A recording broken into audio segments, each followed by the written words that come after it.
let's look at rates of change in a bit more detail then. And you'll recall there that with our rate of change, sometimes we have to combine several rates together to get what we want. And that's using, well, chain rule, implicit differentiation, whatever you want to call it, but that idea, that dy dt could be found by finding dy dx and multiplying it by dx to t. Question from 2017.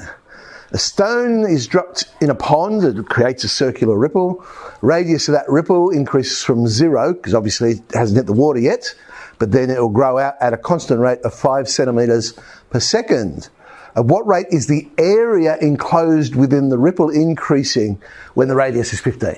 So we want to find dA to t. What's the change in area with respect to time? Now, they've given us a rate in there. The rate they've given us is dr to t. So the missing one that I'd like to use would be dA dr. If I could come up with an expression for dA dr, well, we can do that because we've got a formula for the area of a circle. So area is pi r squared, so dA dr would be 2 pi r. I can now come up with a formula for dA to t. It's in terms of the radius, and that's good because they've asked us when the radius is 15 centimetres. Now we just substitute in 150 pi.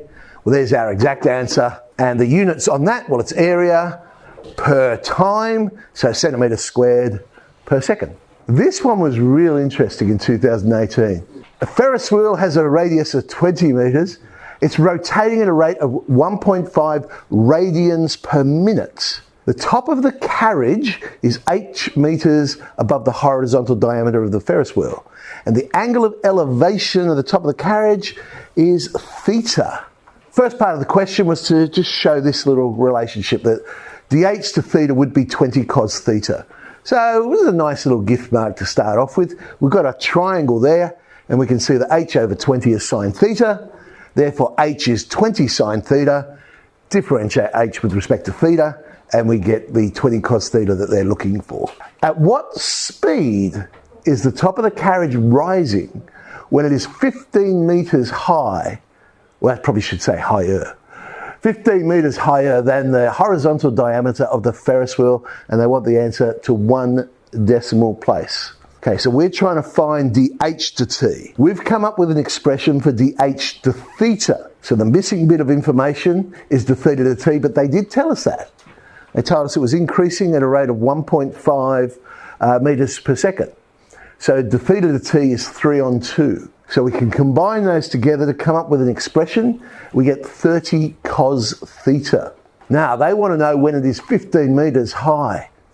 Unfortunately, our formula is in terms of theta, not in terms of h, so we need to work out. Well, when h is 15, there's our triangle.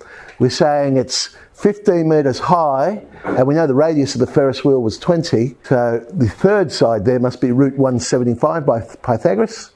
We can now work out what cos theta is, and so when we calculate out dh to t, I know they told me one day. I was wondering why I didn't leave that as an exact answer. They told us to do it to 1 decimal place, so we get 19.8 metres per second. Now, the sort of mistakes that was made in this, from memory, it was a while ago now, the classic mistake of having the calculator in degrees rather than radians, so that problem was in there, of course. I think that was the biggest problem in this question. All right, the following year, distance A is inversely proportional to distance B. And just in case you don't know what that means, they then tell you, well, that means A is equal to, and they even give you the constant, 9 over B. So inversely proportional. The two distance vary with respect to time. Now, distance B, we're told, is increasing at a rate of 0.2 metres per second. We want to know how A is changing, so dA to T. Okay, we want dA to T. They've told us dB to T. So we want to come up with an expression for dA to B. Well, A is 9 over B, so dA to T would be minus 9 over B squared, which is dA to B, times dB to T, sub in what we want, and eventually, there it is, minus 16 on 5. Why did I write it as 3.2 and not 16? Oh, I know why I did. Because they gave the question as a decimal, so I gave my answer as a decimal rather than a fraction.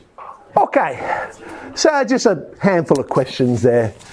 We'll have a look at those related rates of change.